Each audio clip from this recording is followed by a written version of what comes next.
Justamente también dimos cuenta de que estos coreanos, misioneros coreanos que vienen por acá, han creado una iglesia bautista, o por lo menos el nombre bautista, pero que están usando el nombre de bautista, pero son una secta, ¿no? Según la propuesta de los hermanos que nos están exponiendo la tarea. Estaban muy preocupados. Ellos dicen que hay 200. Yo les voy a dar el número solamente en general, ¿no? 200 sectas, dice. Son más de 200 sectas que hay en Corea. Imagínense.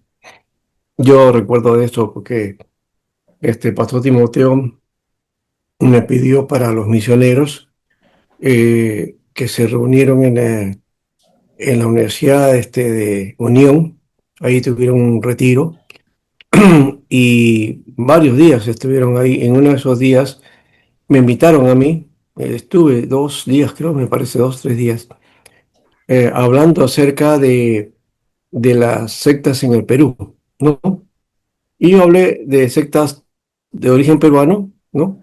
Hablé acerca de el movimiento de los israelitas sí, pues, Iglesia Evangélica de los Israelitas del Nuevo Pacto, me parece que eso se llama.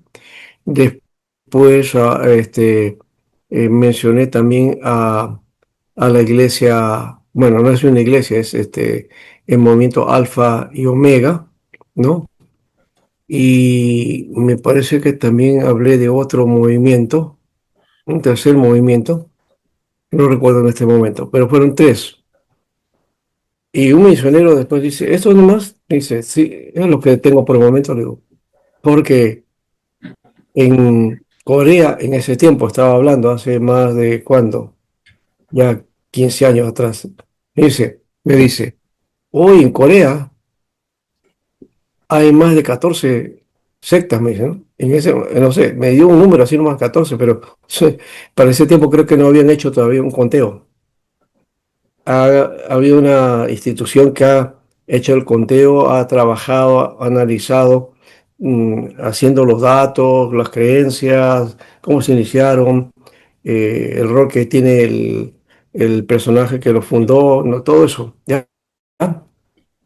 Y ellos han determinado cuál es una secta peligrosa, cuál es una más o menos, otra que está por ahí, pero hay que tener cuidado. Son como 200, dicen, ¿no? Increíble. Pero bueno, aquí los bautistas en el Perú. Estamos aquí mirando la Convención Bautista del Sur. Los primeros misioneros fueron los esposos Oates. Tenía la visión de evangelizar a la clase media, algo parecido a la Alianza también. Después de aprender el idioma y un programa de visitación, casa por casa, fundaron la iglesia de Benecer en el distrito de Miraflores, con 9 miembros, el 19 de agosto de 1951. Mire, mucho antes de la Alianza. Alianza recién tuvo una iglesia de Miraflores del año 78, ¿no? Pero esta iglesia de Benecer no ha crecido mucho, no, nunca se llenó, la verdad, nunca creció. Pero es que está metida también, ¿no? Está en un lugar estratégico. Eso también fue un dato muy importante que realizó la alianza, ¿no? Las iglesias las ponía en grandes avenidas, en avenidas muy concurridas. Y la avenida Benavides, después en Miraflores, es una avenida muy importante, ¿no? No será la avenida Larco, pero es una avenida importante. Que de paso, en la avenida Larco, todo el recorrido de la avenida Larco, no hay ni una iglesia. No existen iglesias en la avenida Larco, pero sí está en la avenida Benavides y hay. Antes de nosotros ya estaba la iglesia metodista, por la cuadra 7, 8. Había una iglesia metodista en toda una esquina y que creo que todavía existe, no sé si lo han vendido, ¿no? Porque ahí hay un grupo pequeño nomás, no es muy grande, ¿ya? Bueno, entonces, esta iglesia viene a ser, ¿no? Eh, eh, Alquilaron entonces un local en la avenida Angamos hasta que compraron un terreno para la iglesia en la calle Inclán, en Miraflores, y se inauguró el 20 de junio de 1954, ¿no? todavía no había nacido yo. Recién ha cumplido 71 años esta iglesia, ¿no? En junio. Yo soy de julio, junio, entonces estábamos por ahí, ¿no? Mi mamá estaba ya para darme.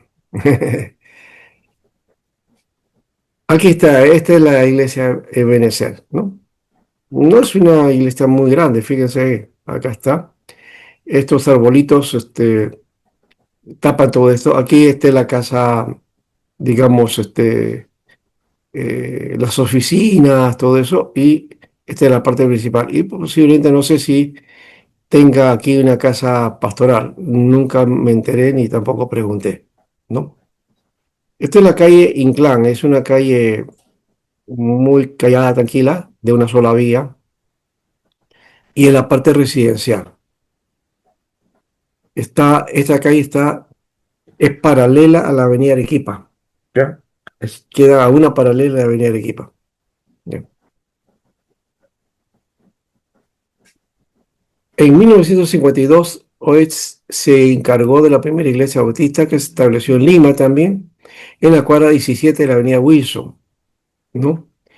Esa iglesia de Wilson se conoce como la primera iglesia bautista. No sé por qué le llaman primera iglesia bautista cuando la primera iglesia bautista se hizo en Miraflores. En realidad, la iglesia Ebenezer debería llamarse primera iglesia bautista Ebenezer. Pero la que está en Wilson, en la cuadra 17, hasta ahora está ahí, está en toda una cuadra. Es una casa bastante antigua que eh, se mantiene así porque es un centro histórico, el centro, esa zona, este, creo que también tiene, no sé si tiene que ver con lo que le llaman, ¿cómo llaman? Eh, el cuidado de algunas partes que tienen que ver con la zona, con Lima, ¿no? Con lo que es la tradición de Lima, ¿no? Bueno, lo cierto es que ahí está. Adentro sí han arreglado, hay un auditorio más o menos, lo han adaptado ahí para tener su reunión, pero eso no es una iglesia muy grande. Y se pierde porque como es una casona, ¿no? ¿Ya? Patrimonio cultural, ¿no? Patrimonios culturales. No sé si será esa casa de esa manera porque no sé mucho más de esos asuntos. Bueno. La iglesia de Miraflores quedó a cargo del misionero Robert Harris. Luego de esta se establecieron obras en Surquillo, en San Martín de Porras, también en Arequipa, Trujillo, en 1959. Y en ese mismo año se estableció el Instituto Teológico Bautista de Estudios Nocturnos, ¿no? Y el crecimiento inicial no fue muy sólido. Hubo mucha ayuda externa, de alguna manera, y hubo problemas administrativos que pronto se solucionaron, y el número de pastores nacionales se fue acrecentando. Las iglesias afiliadas a la convención las podemos encontrar en Piura, Cajamarca, Lambayeque, Amazonas, La Libertad, Ancash, Iquitos, Lima, Junín y Huancavelica, ¿no? Recuerden, esta iglesia se llama Iglesia de la Convención Bautista del Sur. Hay que diferenciar por qué se llaman Bautistas del Sur. Bueno, ¿recuerdan ustedes la época de la guerra civil en Estados Unidos? ¿No? Hubo una guerra y bien fuerte en Estados Unidos, ¿ya? Los del sur, ¿no? Se pelearon con los del norte, ¿ya? Y fue una guerra atroz, fuerte. La verdad que los dos pagaron el pato bien fuerte, ¿no? Entonces unos eran los confederados y el otro no me acuerdo ahorita, pero no el nombre que tenía, pero eh, se pelearon entre ellos, ¿no? Y ¿saben cuál fue la causa del asunto? No sé si alguno sabe de este tipo de problema que hubo, ¿no?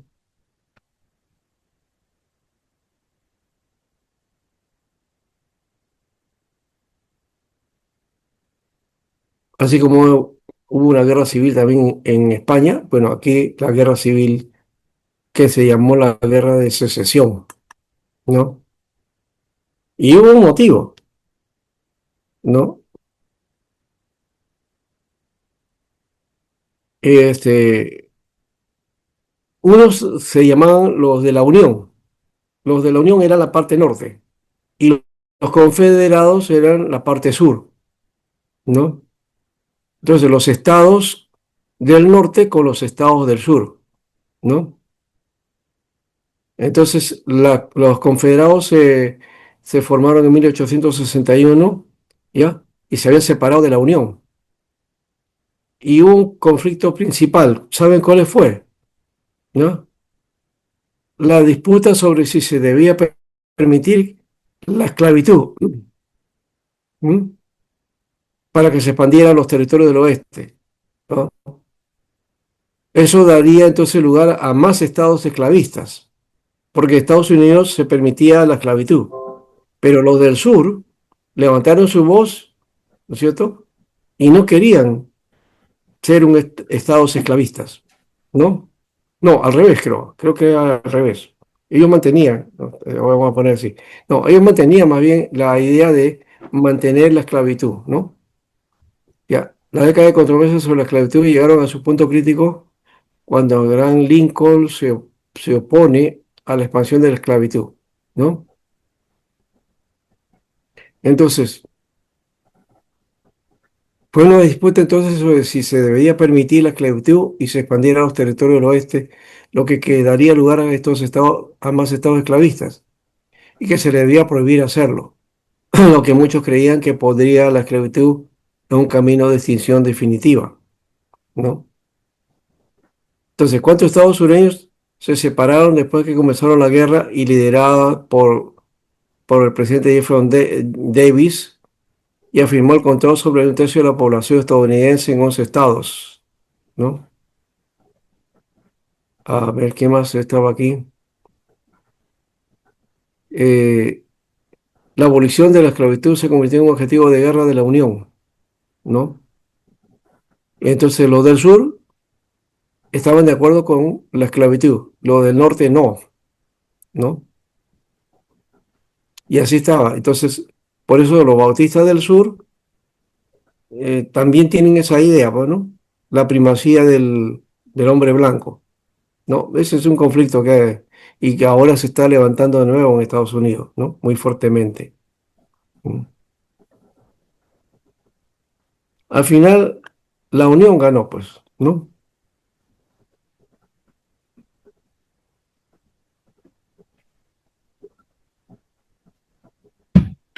Ajá.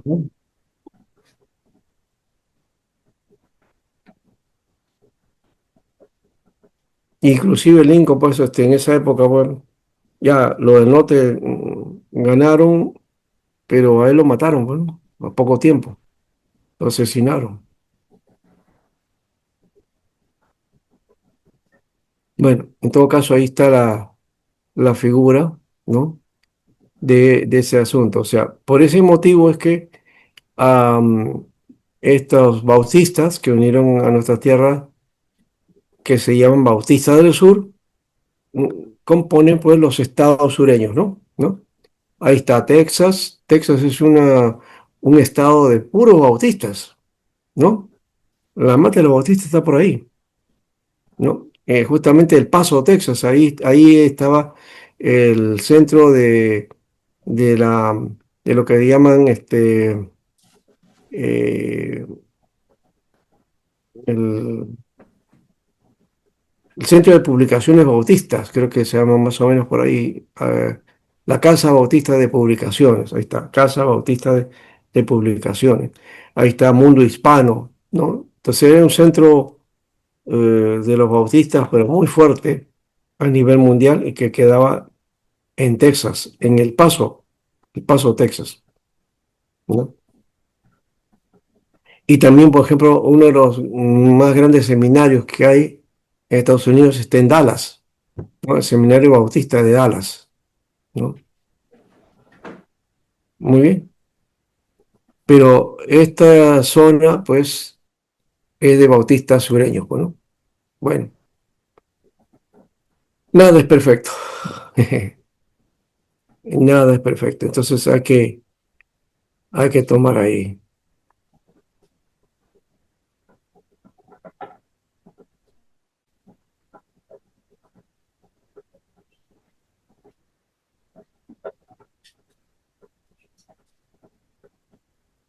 Bien, seguimos aquí entonces. Eh, Vamos a ir a la Iglesia Bíblica Bautista, vamos a dejar a los bautistas del sur, que ya sabemos de dónde son, ¿no? Ya, originalmente entonces son parte de los estados que apoyaron la esclavitud, ¿no? Que Esclavitud. después, bueno, Lincoln eh, manda, manda la ley aboliendo la esclavitud, ¿verdad? Pero eso no le gustó a los texanos, a los de sur no les gustó, pero bueno, ya, eso se tuvo que hacer y con el tiempo ya no hay esclavitud, ¿no? No existe la esclavitud tal como se notaba en esa época, ¿no? Eso daba mucho rédito económico porque los esclavos eran pues mano de obra, ¿no? Mano de obra barata, ¿no? Pero que producía y enriquecía a mucha gente, ¿no? Bueno, la Bíblica Bautista. En los primeros meses de 1960 llegaron los misioneros Johnson, Taylor y Shelley de Oklahoma, Estados Unidos, auspiciados por la Mic Mission, ¿no? Trabajaron juntos durante casi un año en Lince, la que luego será la Iglesia Bíblica Betania. En esa Iglesia Bíblica Betania, ahí me casé. Yo me casé no porque era bautista, sino que nos pedimos el local de la iglesia, ¿no? Para casarnos ahí. ¿Ya? Luego Taylor se fue al Callao y después a Trujillo. Y en ambos lugares estableció una obra y un instituto bíblico. Shelley se fue a Iquitos, donde establece un seminario bíblico. Yo conozco ese seminario, es bien grande, es un local inmenso, toda una manzana, Bueno, ¿no? Con cuartos, salas, todo bien acomodado, ¿no? No sé si seguirá hasta ahora, eso es lo que no sé, pero era un local que tenían ahí, muy importante. Johnson se quedó en Lima e inaugura la obra en El Bosque, en el distrito de Rima. Ahí hay una iglesia también bastante conocida, la iglesia Bautista, Bíblica Bautista del Bosque. Y en 1962 forma el Instituto Bíblico Bautista en Chillón, en la carretera Panamericana Norte, cerca a Puente Piedra. Eso está de la iglesia de Chillón, la iglesia Gracia de Dios, a unos kilómetros nomás, ¿no? frente a Changuilá, Casi está el pues. estudio del puente. Para el lado Frente derecho. a Shangri-La. Frente a Frente a Changuilá. Shangri-La, Nada, está. exactamente. No, Changuilá está para este lado, la Bautista está para este otro lado, para el lado derecho. Al Sí, para el frente. lado derecho. Para el lado de Ujú. la, Entonces, de la para del Prolima. río. Para Prolima. Como quien era Prolima. Sí, inclusive cuando hubo Claro, para ir a Prolima. un huaico, el huaico se llevó parte del local, del río que está detrás del- de este seminario, ¿no? En este seminario creo que estudió Tomás Gutiérrez y Miguel Bardales, me parece. Acá está, esta es la iglesia Betania. Mm. En esta iglesia me casé, o sea, pedimos el local para hacer la ceremonia de matrimonio, ¿no? Aquí está. Esta es la iglesia bíblica Bautista del Bosque. El bosque. Es curioso, nací en la iglesia de la Alianza, me fui para Asambleas de Dios. Se casó en la Bautista. Yo me casé pero no me casó un pastor bautista, fue un pastor pentecostal. ¿Ya? Y terminé en la presbiteriana. Presbiteriano. Pero un recorrido, pastora. Un Sí. recorrido, pero No, yo siempre he tenido mi convicción denominacional, ¿no? Y ha sido bien así fuerte, ¿no? O sea, no me identifico con una iglesia específicamente o una denominación. No pero sé ha qué, no podido sé. lidiar, pastor, con todas las, en su época, ha podido lidiar con todas las teologías que saltaron. Sí, porque, bueno, yo tengo la mía, tengo un punto de vista, ustedes saben eso, Aún así, bueno, he trabajado y no he tenido ningún problema. Sí. Bueno, aquí está, entonces, esto está en toda una esquina, la iglesia. Creo que acá no he puesto, tenía otras fotos que había conseguido, ¿no? Y se veía toda la esquina. Entonces, bueno, pero acá está la iglesia bautista y también el colegio, ¿no? Hay un colegio en esta zona, ¿ya? De esta iglesia, pues son Tomás Gutiérrez y Miguel Bardales, ¿no? ¿Ya? Aquí hubo un pastor, Juan se llama, no me acuerdo el apellido ahorita, pero que hoy día se está congregando en la iglesia de Salamanca, de la Alianza, ¿ya? Y que un tiempo predicaba también en esa iglesia, aunque no estaba considerado como pastor, ¿no? Pero sí era un congregante y él está trabajando ahora no sé si seguirá en realidad, porque ya tenía su edad, ¿ya? Pero estaba en desarrollo cristiano, Ah, ¿ya? ya, Juan, el Crespito, de su esposo de la hermana Flor. No, no. eh, Juan, su esposa se llama Argelia. Ah, ya no, Tiene, perdón, tiene nombre de país, Argelia se llama. Juan Flores. ¿Ya? No, Juan es un Juan hermano Flores, no de... es perdón, Juan Flores. No, este Juan Flores es otro, no, Ah, ya, este pastor Juan que le estoy mencionando ya es un hermano de edad, ah, ya, ya. de bastante edad, ahorita tendría 75 años, debe tener, o un poco más.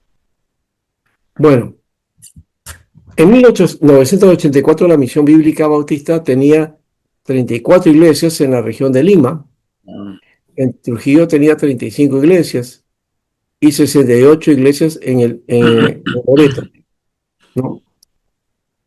Entonces, si esta iglesia de ahí era Tomás Sáenz, que cuando yo estuve ya te en entiendo. Iquitos, Tomás Sáenz estaba también pastoreando allá. Recién había llegado él y yo también habíamos llegado y bueno, nos invitamos a predicar en la iglesia ambos, ¿no? Él me invitaba a predicar en su iglesia y yo lo invitaba a predicar en mi iglesia, ¿no? Tomás. Después yo me fui ya de Iquitos y él se quedó, pero al poco tiempo también él volvió, ¿no? Ahora está en una iglesia bíblica bautista está por Surco, por ahí, por San Borja, creo, por ahí más o menos está. La misión bíblica bautista cuenta con 5 misioneros y las iglesias establecidas ayudan a las nuevas congregaciones y realizan campañas de alfabetización contra la drogadicción, primeros auxilios y artesanía. Bueno, eso de que contar con 5 misioneros, posiblemente ya no tenga esos misioneros. Estamos hablando de una obra de Kessler que es más o menos de cuándo, será de los 80 más o menos. Una obra de 1980 a 1990, ya han pasado casi más de 30 años ya. Entonces debe haber cambiado la historia, ¿no? Esta parte no sé si la han actualizado, ¿no? Porque esto pertenece a los datos a Juan Kessler y con esto hizo su doctorado, porque esto es parte de la tesis que hizo. Eh, su tesis en realidad es Historia de la Iglesia Evangélica en Perú y Chile. Historia de la Iglesia, de la evangelización en Perú y Chile. ¿Ya? Entonces, la parte de Perú se hizo libro para nosotros. La parte de Chile no sé si existirá eso como libro, ¿no? Bueno, hay otras iglesias bautistas como las de Irlanda del Norte, que llegaron en 1927 y se establecieron en Tacna y Puno y luego en Moquegua. Es posible que esta bautista de Irlanda del Norte sea la iglesia donde está un amigo mío, Martín Ocaña, que es un pastor bautista y que está en Moquegua justamente, ¿no? Que hace muchos años está pastoreando allá. Yo diría, ¿cuántos años? Ya más de 20 años está ahí, ¿no? La última vez que lo vi a él fue el 2005, ¿no? Que vino a mi casa. Hemos compartido varias veces. Y también estuvo, no, esa fue no fue la última vez, el 2006 nos vimos en Iquitos, en Quito, Ecuador. Ahí estuvimos, compartimos un cuarto porque se me hizo que nos dieron habitación cada uno y entonces en la habitación que me corresponde a mí era para 4 personas, creo, pero no, fuimos dos nomás ahí, entonces él dormía por un lado y yo en otro ambiente también. Entonces estábamos en ese lugar muy, muy bueno. Este, los botistas independientes también se establecieron en Tingo María, Iquitos, Huancayo, Huánuco, Trujillo y Pucallpa. Los bautistas de la evangelización mundial en Iquitos, Lambayeque, Lima, Pucallpa, Tecuani, Tingo, María, Tarapoto, Cuervo, Cutervo, Chalhuanca y Junín. Fíjese, ya va marcando, ¿no? Está la Convención Bautista del Sur, la iglesia eh, bíblica bautista, la iglesia eh, bautista de Irlanda del Norte, la Iglesia Bautista de Evangelización Mundial, son 4 ahí denominaciones, ¿no?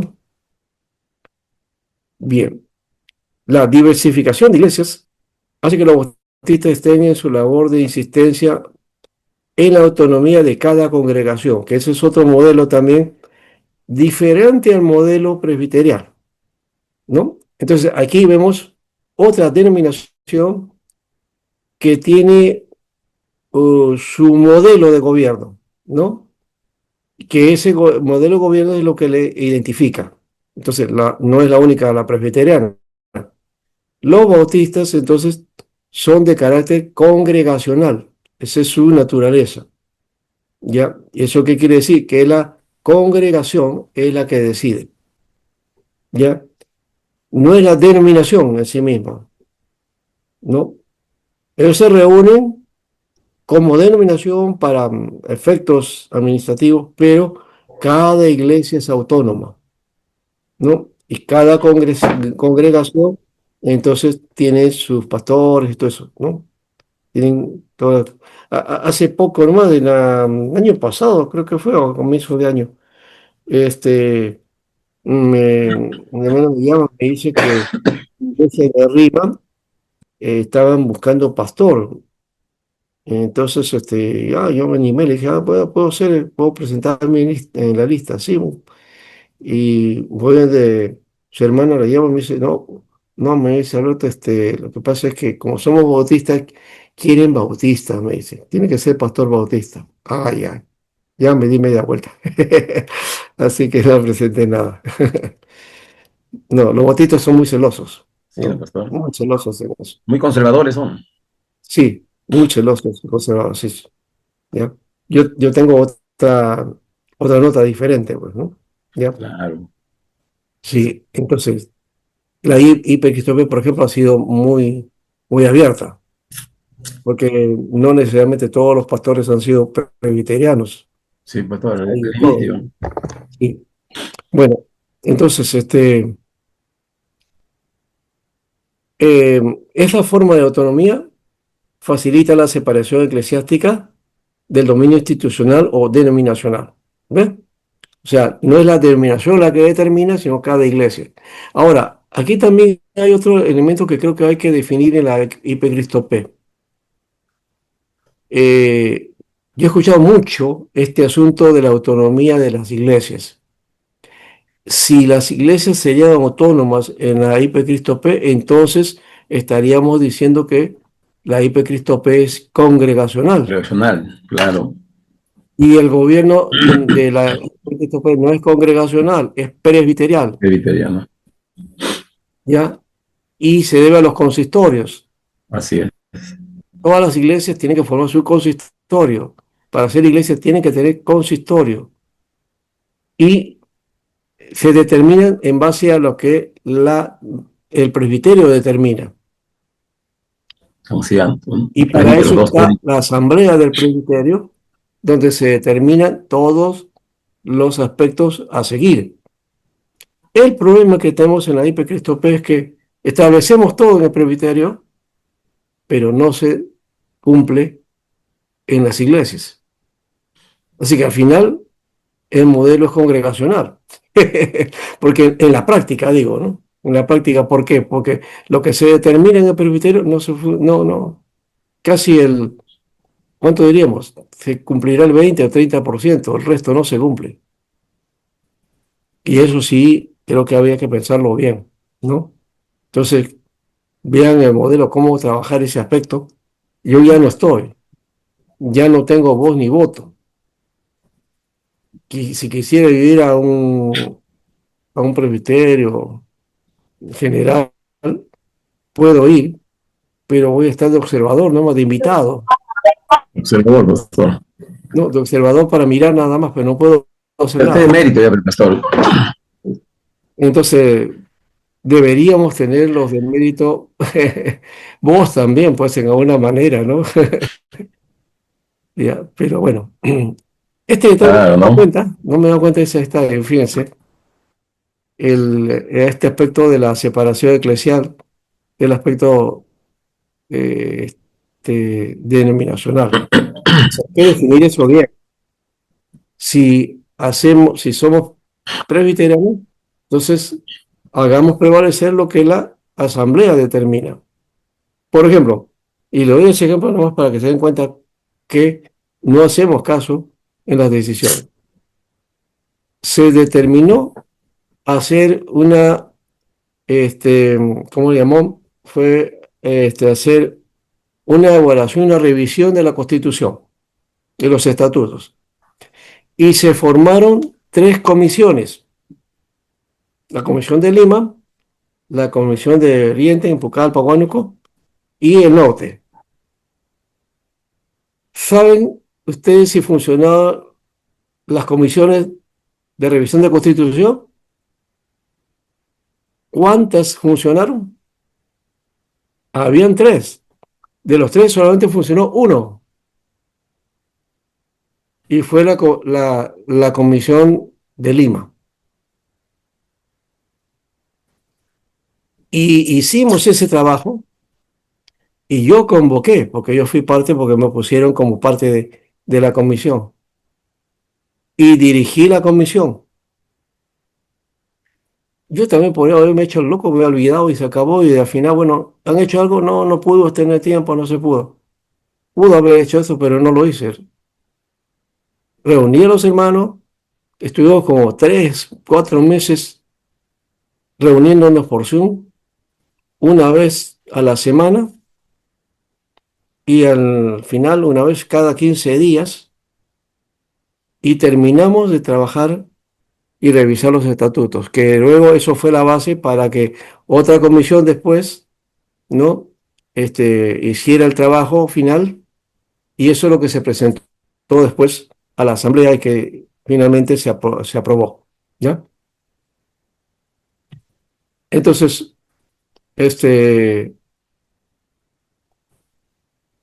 ahí nos damos cuenta y lo que le estoy diciendo es la realidad, ¿no? Una sola comisión del Presbiterio de Lima, Lima Sur, ¿no es cierto? Fue la única que trabajó los estatutos y esos estatutos que hoy día tienen vigencia, que todavía creo que también en su tiempo va a tener que ser corregido algunas cositas más con el tiempo, porque así es estos asuntos, ¿no? Siempre tiene que ser mejorado. Si no hubiera sido por ese trabajo, seguiríamos con los antiguos estatutos. No se habría definido algunas cosas ahí. Todavía hay cosas por definir también, ¿no? Que creo que el tiempo va a tener que darse. Pero ahí está, ¿ya? Los otros no funcionaron. No sé por qué, no funcionó. O decimos, no, no hemos tenido tiempo, hemos estado más ocupados en la iglesia, Ya. Entonces, el asunto es que eh, vemos más la idea de que somos más autónomos. Como digo, se decide una cosa, pero se hace otra, ¿no? En la práctica. Debemos entonces plantearnos bien, ¿no? y decidamos siempre lo que se da en el presbiterio, inclusive colocarlo de repente en una oficina, los puntos que tenemos ahí y que tenemos en la agenda para verlos, ¿no? Para que luego entonces al siguiente presbiterio ver si lo que determinamos en el anterior se ha cumplido o no, ¿ya? Para no estar dando vueltas, ¿no? Porque eso puede estar recurriendo y con los años al final vuelta y vuelta y vuelta y no estamos haciendo nada, ¿no? Y necesitamos salir de ese círculo, de verdad, para crecer. Pero bueno, ahí estamos. Bien, esto de los bautistas nos ha hecho reflexionar sobre este asunto y ya el movimiento pentecostal lo vamos a ver la próxima semana, ¿no? Pero ya estamos entonces eh, enrumbándonos en este trabajo. ¿Qué le pareció, hermanos, todo este asunto y al final esta meditación que de alguna manera nos cae acá, ¿no? Un poco de palo, ¿no? Sí, pastor, mucha información que nosotros, al menos yo desconocía de ciertas cositas, al menos algunas cosas, pero en su mayoría desconocía. Pero esto nos preparan, nos pone, nos ilustra, mi pastor, para poder abrir conversación sobre estos temas. Ya. Ahora, de paso, cada denominación ya ha sacado por lo menos algo sobre su historia. Sería bueno eso recopilarlo, en todo caso. Sí, claro. Pero lo que yo he tomado en cuenta es el libro de Kessler, ¿no? Juan Kessler, que se llama Ah, ya. Historia de la Evangelización en el Perú. Ah, mira. Historia de la Evangelización en el Perú. Así se llama. No sé si lo tengo en PDF. Si lo tengo, yo se lo mando, hermano. ¿Ya? Voy a buscarlo y Sí. si lo tengo, porque yo lo tengo en formato de libro, ¿no? Ah, ya. Y tuve dos ediciones en realidad la anterior, la que se salió por primera vez.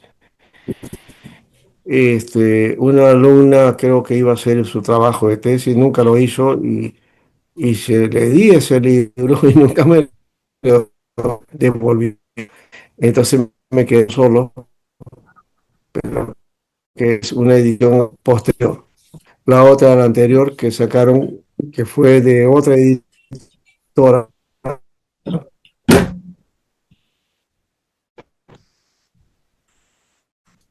no la tengo, lastimosamente, de su historia, ¿no?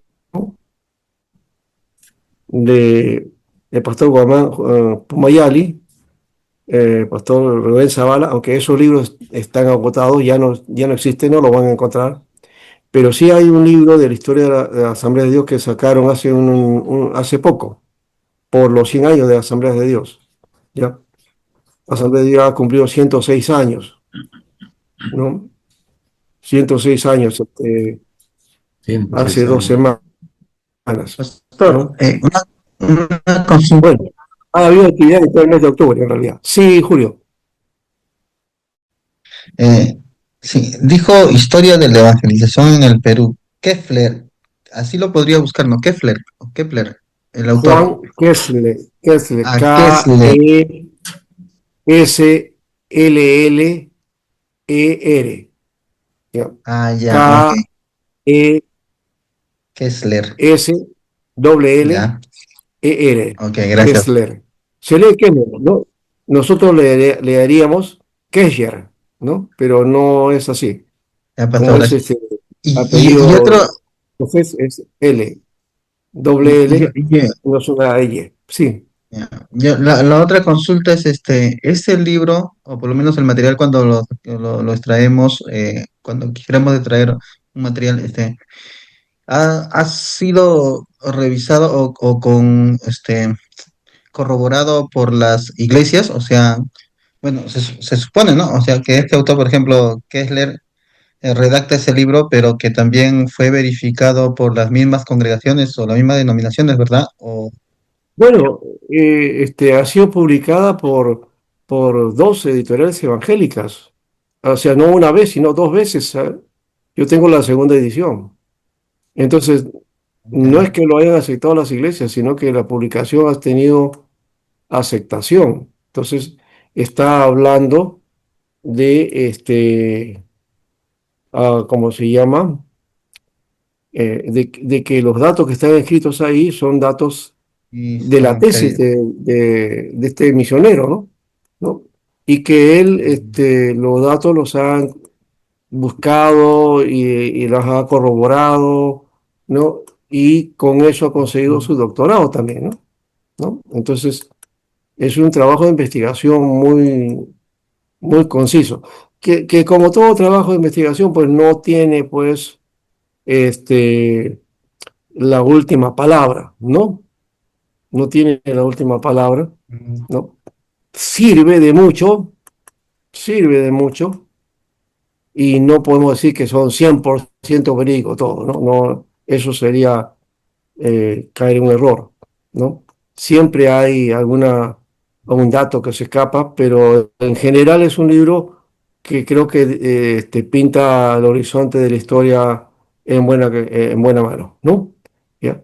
Y lo otro, claro, ya si hay algún parecer de parte del autor, bueno, esa es otra cosa, ¿ya? Que ya no compete a nosotros, entonces, ¿no? Es trabajar la historia en sí mismo, ¿no? Nada más. Él nos pone aspectos puntuales, por si acaso. No hay ninguna cosa puntual, una situación, un caso. Yo le estoy poniendo el matiz a ustedes porque conozco algunas cosas de primera mano, como el caso de la Alianza, o como el caso de la Asamblea de Dios, o como el caso del mundo carismático, ¿no? En su momento. Ya, entonces, de esa historia la tengo porque yo he estado compartiendo de alguna manera eh, este, experiencias ahí también, ¿no? Entonces, creo que por ese lado yo le doy ese matiz, ¿no? Pero no es lo mismo que hace que él solamente trata de informar y ver cómo ha sido la iglesia y cómo ha crecido y los datos que hay y los misioneros que hubieron y esas cosas, ¿no? ¿No? Que así como les presenté lo de los bautistas, esa es más o menos la idea que hay ahí, ¿no? Muy bien, gracias. sí, así estamos. Sol, ¿puedes decir algo? A ver, está nuestra hermana Astrid. Pastor, buenas noches. ¿Cómo vas? ¿Qué tal? Pastor, sí, Mm. sí estuve conectada, me conecté un poquito tarde, Ari. Ah, pero sí, me conecté un poquito tarde, pero sí estuve conectada. Como había comentado el hermano Javier, sí, también es algo que no tenía conocimiento. Aquí en Piura también está una de las primeras iglesias bautistas, la primera, que es de un pastor que se llama Hugo, que está aquí casi por mi casa. Y siempre he escuchado hablar, sí, de Iglesia Bautista porque mi mamá y su familia, donde se convirtieron, la primera vez que fueron fue ahí, en Iglesia Bautista. ujú. Luego ella fue a estudiar el seminario y todo. Pero sí hay muchos datos interesantes que usted estuvo compartiendo sobre cómo se inició, dónde se encuentra el lugar y todo. Sí, es Bueno, pastor. algunos datos que básicos, no todos, no está todos los detalles, como hemos Sí, dicho, ni asuntos particulares o alguna aventura en el camino. Por ejemplo, la Asamblea de Dios ha tenido muchas divisiones. Posiblemente los bautistas también, la presbiteriana también. sí, Así que esos datos, por ejemplo, no los podemos dar porque uno, el tiempo no nos permite y lo otro es que teníamos que ahondar en detalles, ¿no? Muy particulares que no vienen al caso por el momento, ¿no? Si pertenecemos a una de esas congregaciones, sí, por supuesto, tenemos que trabajar eso, ¿no? Como he mencionado, por ejemplo, este asunto del gobierno congregacional, gobierno presbiterial y un poco, analizando un poco en base a la historia, haciendo ver también nuestra propia historia, ¿no? O la forma en que estamos conduciéndonos. Y eso vale también, eso sí vale, eso sí sirve. ¿Ya? Porque nos compete eso y porque también ustedes van a vivir o experimentar eso, ¿no?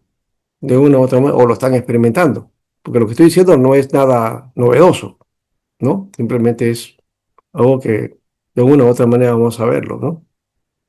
Bien, gracias, Sol. Adi, ¿estás? Ya, Astrid,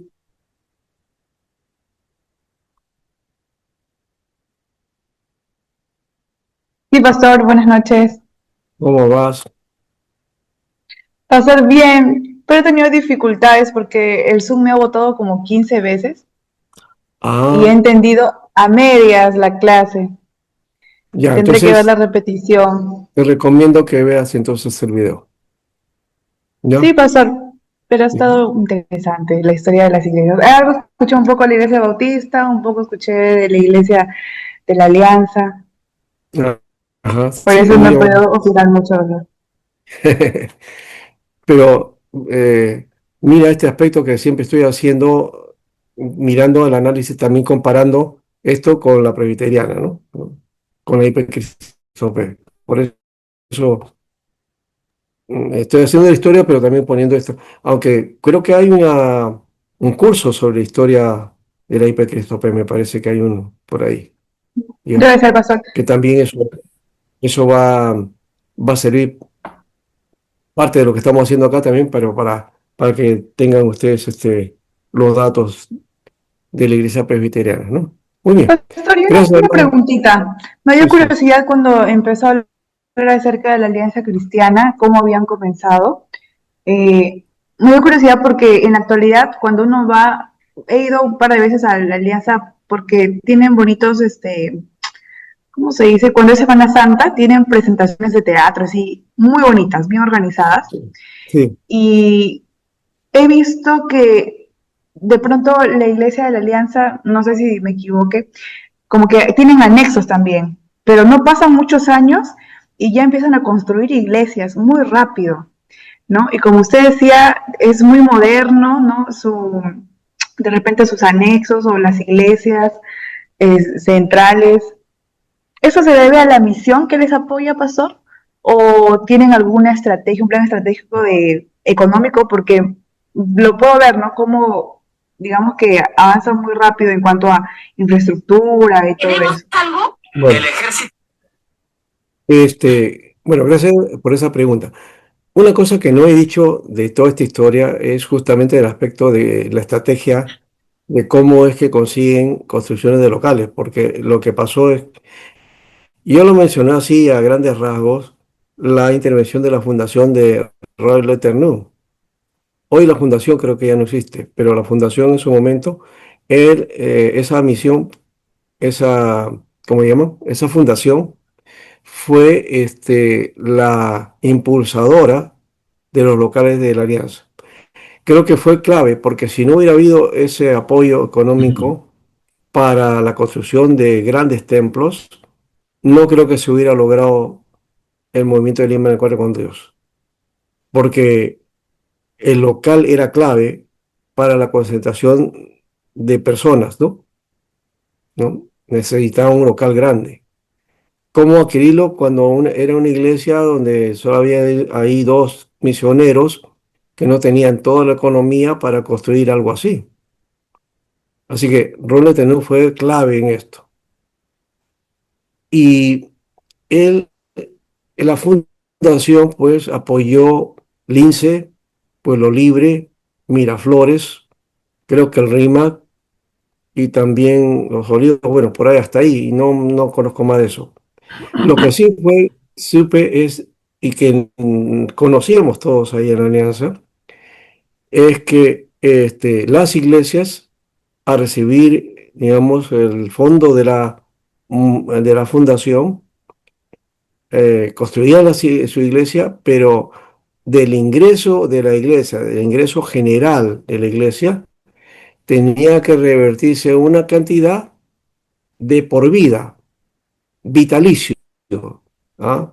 Ojo, vitalicio, no era para devolver el dinero ya pagado, ¿no? Por la cantidad, sino por la cantidad invertida o por lo que recibieron, sino que tenían que dar una cuota, una parte de los presupuestos de la iglesia, del ingreso de la iglesia, de por vida. Se le conoció eso como fondo rotativo. Fondo rotativo. O sea, se hizo un fondo rotativo de iglesias, donde el dinero iba ahí, ¿no? Y se acumulaba, ¿ya? ¿Para qué? Para que entonces esto sirviera para apoyar y abrir otras iglesias, ¿ya? Es decir, del dinero que se recibió se recuperaba en este fondo para que ese fondo ahora apoyara a otras iglesias y estas iglesias también hicieran lo mismo, que de sus ingresos también entonces tenía que ingresar a ese fondo. Creo que hasta ahora están en ese aspecto, ¿no? ¿Ya? Lince nomás creo que no está ahora así, aunque creo que de todas maneras es parte de ese fondo, pero cuando hicieron la nueva construcción, ellos eh, hicieron un crédito bancario para la construcción de este nuevo templo, ¿no? Y creo que todavía lo están pagando. ¿Sí? Y también por los libros, ahorita también ha hecho lo mismo, creo, ¿no? Ha hecho un préstamo y por eso mismo estamos. Y no están haciendo uso del fondo. No sé si el fondo solamente ayuda, ya no a las iglesias constituidas, bueno, sino a grupos menores para poder alcanzar su local, ¿no? Sí. Bueno, eso sí, no sé si seguirá funcionando, pero esa es la idea que se planteó, porque como se dijo que era vitalicio, supongo que es hasta ahora, bueno, ¿no? Ya han pasado ya más de 50 años de esto, ¿no? Eh, y se sigue, ¿no? Se sigue en eso, creo. Porque lo vitalicio significa para siempre, bueno. A menos que alguien diga, no, hasta aquí nomás, ¿no? No sé, eso también puede cambiar, ¿no? Pero que yo sepa es así, ¿no? Pastor, pero tiene sentido el hecho de que las iglesias más grandes, ¿no? Que a veces tienen un mayor ingreso y que ya están posicionadas en infraestructura y son tal vez más estables, puedan apoyarlos a las obras más pequeñas, ¿no? Porque yo Sí, sí, no, algo pero escuché, ya, pero no son las iglesias grandes las que ayudan, no, es un fondo rotativo, o sea, un fondo que va a un centro, un fondo rotativo, y de ahí, del fondo rotativo, se ayuda a las iglesias. Las grandes ya no toman de ahí, sino que ya tienen que ver consigo mismo para ver sus cambios, etcétera. Ya, eso es otra cosa, ¿no? Pero o ese fondo sea, es es un solamente fondo que para... todos aportan, to- algo así.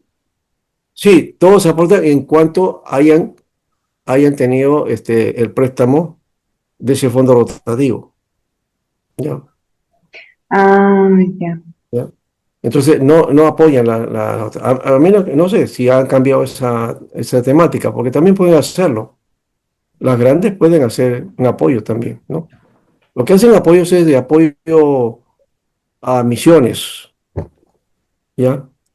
Y también se dan el lujo de tener, pues, 30 pastores, 20 pastores, y bien pagados, ¿no? No estoy hablando de un pequeño sueldo, no, bien pagados, la verdad. Pero eso obviamente son iglesias grandes, no las pequeñas no. Las pequeñas son muy difíciles, sí, sí. A veces las grandes las tienen que apoyar, ¿no? Ahí sí apoya, se encarga de hacerle del pago, de los costos del pastor, ¿no? Para apoyar a esa iglesia pequeña, sí. Muy bien, vamos a terminar aquí, ha sido Pastor, muy bueno, gracias, pastor, antes de terminar, sí, sí. interesante el tema de la historia. Yo también nací en la iglesia Alianza, allá en Tingo María,